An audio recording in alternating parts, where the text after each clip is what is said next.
Ocean Story is with you, and I have new stories that touch me. Well, for this Halloween celebration, my husband wanted to try something new. My husband works as an ophthalmologist, but his close friend Noah works as a pediatric dentist. So his friend came up with an interesting idea. To give children hygiene items instead of sweets, my husband really liked it. He filled sack with toothbrushes and toothpaste, which his dentist friend gave him. I immediately told him that this idea could turn out terribly because I know that when I was a kid, all I wanted for Halloween was candy and definitely not good dental care. But he convinced himself that it would be great. He told me his argument. What wouldn't kids want to get on Halloween night? That's right, poor eyesight and toothache. So he set about executing his plan. The man was surprised to see that only 3 or 4 boys thanked us. The rest of the children were very annoyed and upset, and some of them were brazenly demanding candy, so I had to bring them a bowl of candy. Otherwise, they would not stop crying and whining. Those children only got even more frustrated and angry when my husband told them that they should get at least 1 toothbrush. When they get their candy, it was a real disaster for all of us that night. Eventually, when it was over and the kids stopped coming to our house, my husband and I went to bed a little later. We heard some strange noise. A few minutes later, we went out to the yard and saw some kids were throwing toilet rolls and eggs at the house, and they quickly ran away. We spent about 2 hours cleaning up everything the kids had thrown. I told him that he should have just given them sweets. Like I asked, the man was a little upset about it. He said I was behaving badly, but to be honest, he was the one who was being a jerk, and I am a teacher of children in a middle school. He should have just listened to me, because he doesn't have as much experience with children as I do, and we weren't standing in the middle of the night cleaning up all this shit in the yard. Elizabeth, the decision to give children hygiene products instead of traditional Halloween candy demonstrates a lack of understanding and empathy for the excitement and expectations that children associate with the holiday. Halloween is a holiday for children to indulge in treats and have fun, not a time for practical dental care products that are perceived as frustrating and inappropriate. Denying children the traditional pleasure of trick-or-treating goes against the spirit of the holiday. By insisting on handing out toothbrushes and toothpaste, the man and his friend ignored the joy for all those children. That was a very strange decision from your husband. Hannah, I think there was nothing wrong with giving toothbrushes and toothpaste, but they should have been accompanied by treats that the kids would have gone for, and the kids are too cheeky. Like we were given brushes and it sucks for them. They're not like costumed beggars. Livy, if your husband doesn't want to give out candy, there are other options. It was not the best idea to give oral hygiene items, especially for children. You could have taken something simpler: bubbles, fidgets, funny pencils, stickers, glow sticks, notebooks. If a man can't bring himself to the alternative, I suggest you just don't turn on the lights next year and give up on children walking around the house altogether. What he came up with just made me laugh.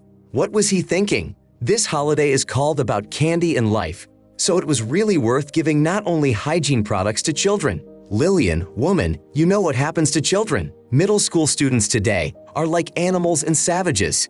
People should just give them what they want for Halloween.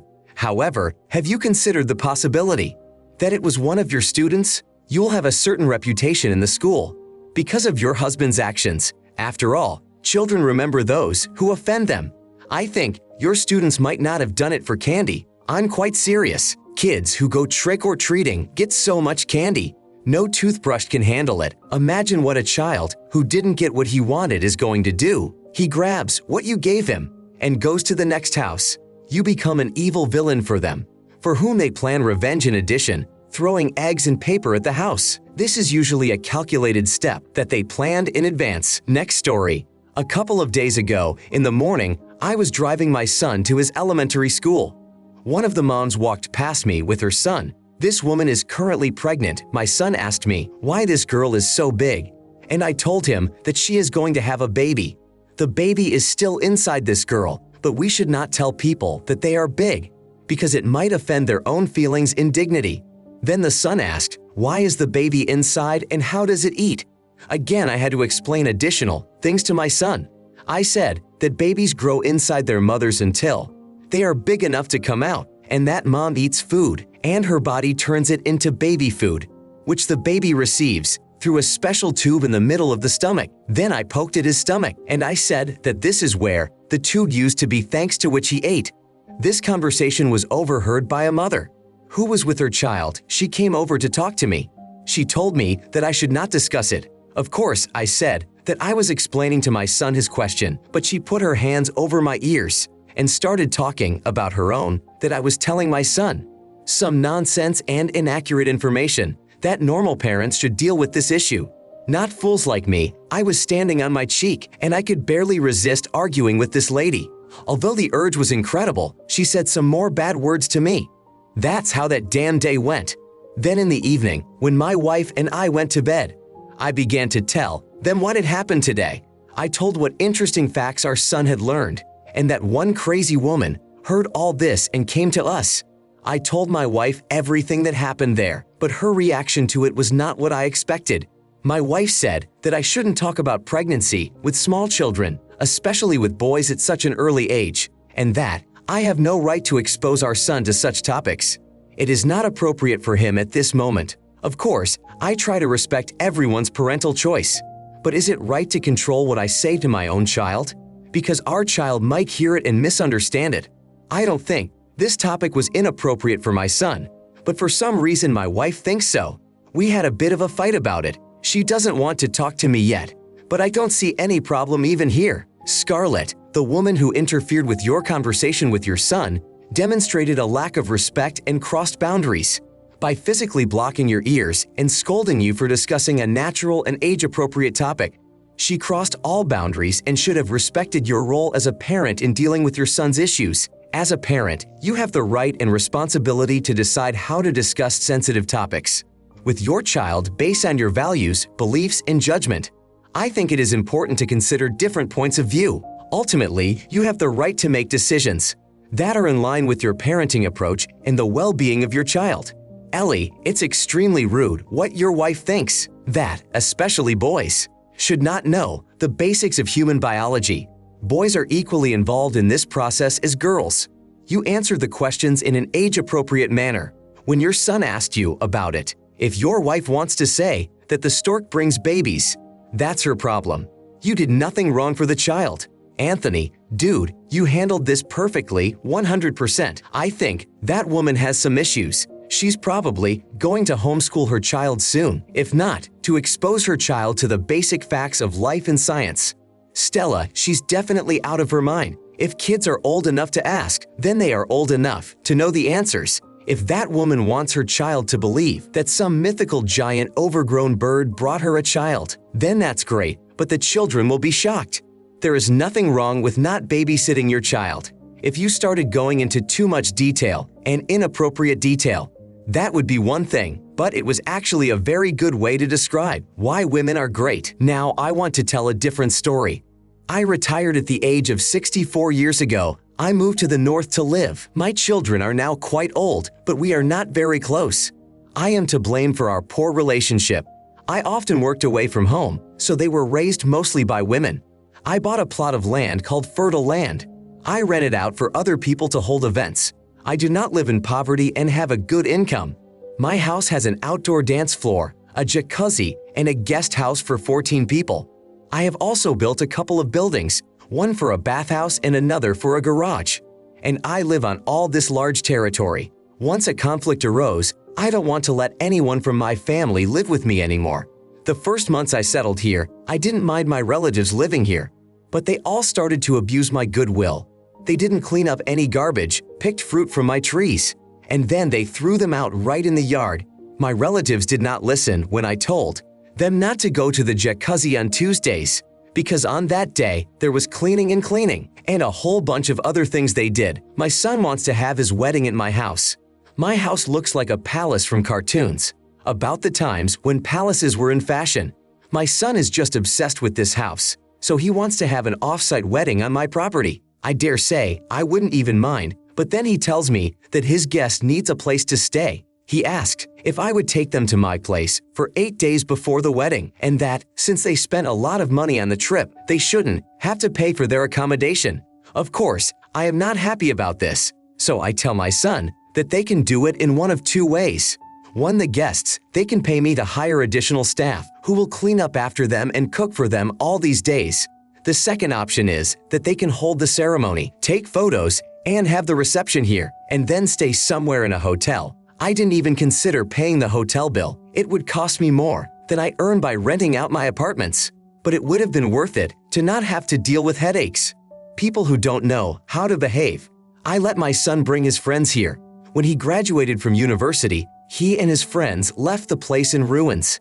As if there had been a battle.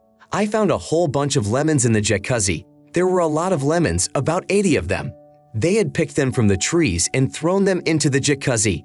They were adults. My son's mother calls me an asshole for holding it against my son. My son writes that I am just an unhappy man who sits at home for days and does not want to see his family.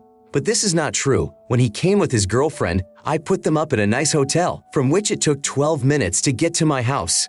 Why didn't you put them up in my house? Because I had to pay a repairman to fix the drainage pipe that came from the jacuzzi. Because his girlfriend's bra got stuck in the pipe the last time he came. I may sound like a grumpy old man, but I don't think that makes me a freak. Zoe, it is very disappointing to hear that your family members, including your son and his friends, have repeatedly disrespected your property and disregarded your rules. Their behaviors, such as picking fruit without permission and leaving a mess behind, demonstrate a lack of consideration and appreciation for your generosity. Your son's request for free accommodation for his wedding guests for 8 days is unreasonable and disrespectful of your boundaries as a landlord, expecting you to cover the cost of their stay, especially given the previous damage caused by his friends, shows a sense of entitlement that is unacceptable. John, I was about to call you a proud grandfather, and then halfway through, I thought maybe I was wrong, but you are literally offering to host the wedding and pay for the hotels for the guests. And this is because they trashed your yard last time. All your family members act like they have a right to be angry about it. Your family is just incredibly spoiled and rude.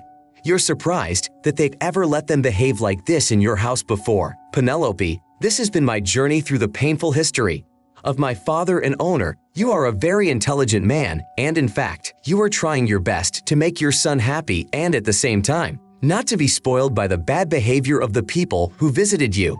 Layla, I wouldn't want to see my family at all if they did that to my property. Because these are the actions of animals, not conscious people, and this is practically a week before the wedding and he has such a request. It's okay. Tell him the palace is closed to them until they learn basic respect and become people worthy of respect. Jack, if you have photos of what a terrible state they left your house and when they left, it was worth sharing them on social media, and you should have written a post. I don't want people who have done so much shit here to come here again. It doesn't matter if they are family members or not. I can think that the flying animals they send will start singing a different song about laundry and a bunch of lemons. Just think, they are adults. You don't hold vomit over their heads like they did when they were kids. The very fact that because of your son's girlfriend's underwear, you were the one who had to pay for the repairs out of your own pocket.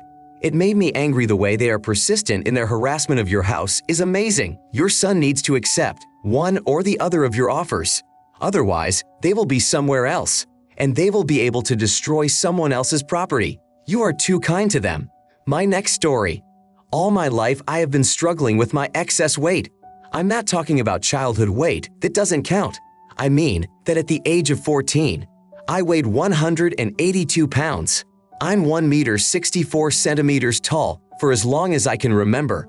I've been uncomfortable with my own body. When I entered the university, I firmly decided that it was my time to change. It took years of grueling work on myself. It was especially hard mentally and physically, but I finally have a healthy weight. Now, I have a fear that the overweight will come back. The only problem is this, that my dad has a lot of family photos all over the house. So every time I come home, these photos remind me of the most emotionally difficult time of my life. I begged my dad to take away at least the photos that are of me, the ones with me in them, but for some reason he refused me. If he can't do it, I decided to take matters into my own hands. Every time I came to visit, I started to cover my face in the family photos. My dad didn't notice anything, so I decided to do it a little more aggressively. One evening visit home, I scanned the original photos with my tablet. Then I paid one of my friends to do the alterations on me. These changes were quite obvious, but I hoped no one would notice them at first glance. So when the exchange was over, I took the originals back to my house and I started making substitutions. I managed to get away with it several times, but the fourth time I was caught red-handed. My dad and I had a big fight about it. Dad said I had no right to do that to the photos, or spoil other photos like a vandal, because it was not my house and not my property. I pointed out that I only took photos of myself, and I only put removable stickers on the other photos. He was still furious, as if he was ready to kill me. My father forbade me to come to the house until I gave him the original photos. The rest of my family members pressured me, especially my mom. They want me to give in because the family day is coming up. I refuse because I don't think I'm wrong. Personally, I have a suspicion that my dad didn't delete those photos. For some deeper reason, my dad is obese, and I think he might have been offended by my weight loss. I'm not ashamed of my past, and I don't hate my past. I don't like these photos, not just because I'm chubby in them. It's because they remind me of the constant physical pain. I felt at that weight when I see them. I feel like I'm reliving it all over again, like the pain is back in my bones. My dad is obese and makes strange comments about my weight loss. Since I lost weight, he often calls me too thin. One day, we were sitting at dinner with my cousin. My cousin and I were discussing my weight loss. Then my dad suddenly said, "Okay, I think we've spent enough time discussing your ego." Another time he insisted on giving me a jacket. When I refused, my dad asked, "Didn't I think I was too pretty for him?" Gabriel, that is a really unhealthy obsession with your past weight. You are literally committing a crime to try and get rid of these negative memories. Please see a doctor, preferably a psychotherapist, to work through your feelings about this. This is a long, complicated, and extended mission to erase your past. You are doing this instead of coming to terms with it. Therefore, your behavior is not healthy. Your dad is very sorry that he doesn't have pictures of you. Addison, I don't believe you are a healthy weight now. You are too obsessed with this issue. In your post, you mention working hard on yourself to get to the healthy weight you want. People who are healthy don't do that kind of crap. You should stop projecting your eating disorder onto your dad. It's probably the most meticulous thing I'd ever read. That tells me something. There is nothing in your post that suggests that they're not at a healthy weight. So why do you think that? Of course, losing weight is hard work. It's not outrageous. This whole part of the text is written in the past tense. I'm really shocked to see such judgments on either side. Julian, I was also surprised by the comments, where people wrote sentences like that. Your father should have been more understanding of your problems and your emotional health. It's all a bit silly if you know that there is such a thing as consent to share photos. At least in my family it existed. Aubrey, these are pictures of you and you are uncomfortable looking at them. Dad should understand that out of simple respect for you. My mother would get angry with me every time I tried to lose weight, and then she would make fun of me in public for being fat. You have done an incredible thing that changed your personal life. You're in a much better place than you were before.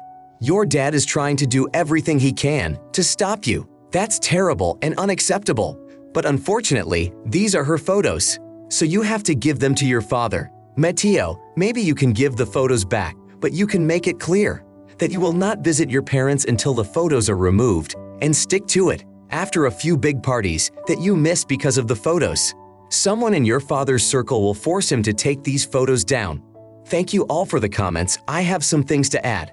I'm going to take some of the advice given here. Specifically, I am going to burn the photos that I have and give my father an ultimatum. It's either me or my solo photos on their wall at home. If he chooses the photos and not me, it will say more about him than about me. A story that really surprised me. I am 17 years old and the middle child in the family. The oldest of the children is my sister, who is 24 years old. The youngest child is 14 years old. A long time ago, a tragedy happened in our family about 7 years ago. It was a car accident and my older sister Zoe was already badly injured. She is recovered almost completely except for her voice. She can hardly speak, only sometimes she makes sounds. In fact, she is mute because of the damage to her vocal cords from the accident. My sister understands sign language very well. However, our mom and dad always refused to learn it. They always said the same thing about it, that Zoe could write anything. After all, she had a special board for that. that a text-to-speech translation was enough for her daughter if she didn't want to carry a notebook with her. Most of her teachers at school were like that too.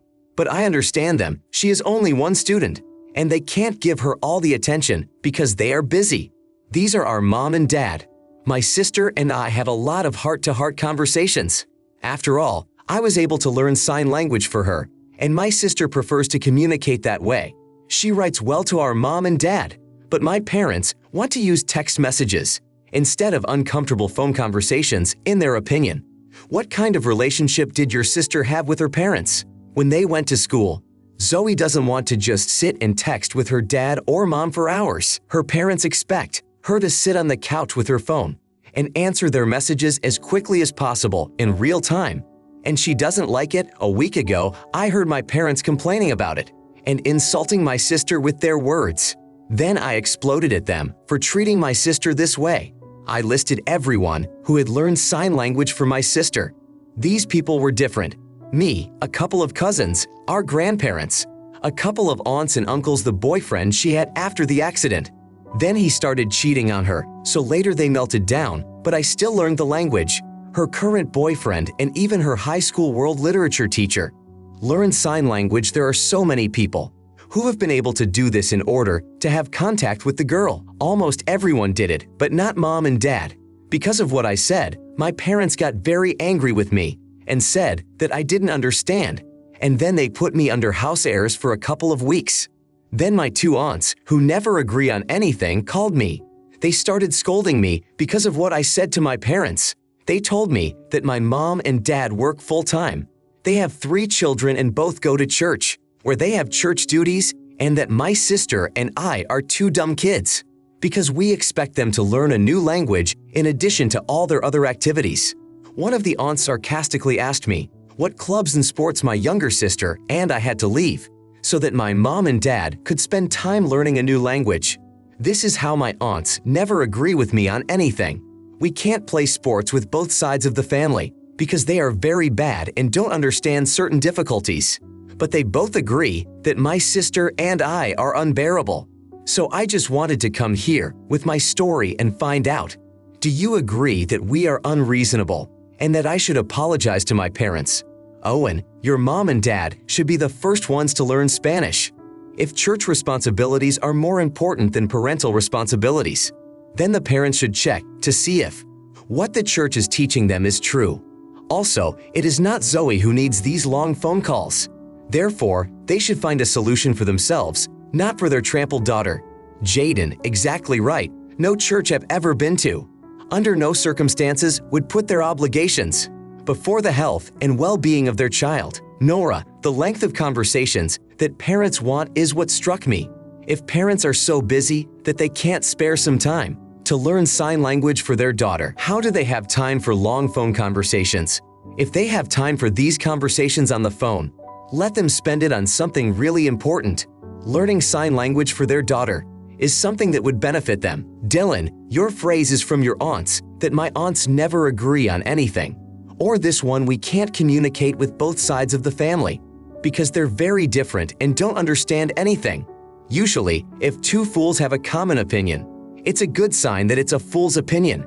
There is a reason why your mom and dad had to rely on these 2 fools and not on the rest of the same members of your family, who, by the way, made an effort and would most likely have taken your side in this situation. People say that an upset dog howls, and your words clearly touched a nerve with your parents. So you are right. Lily, conditional love is the best they can offer for their daughter. I think you're doing great. I really hope you can keep it for yourself despite the pressure from your family and aunts. You may want to have a plan and act wisely going forward, but for now, you are financially dependent on your parents. They have a lot of power over you and can dictate their rules.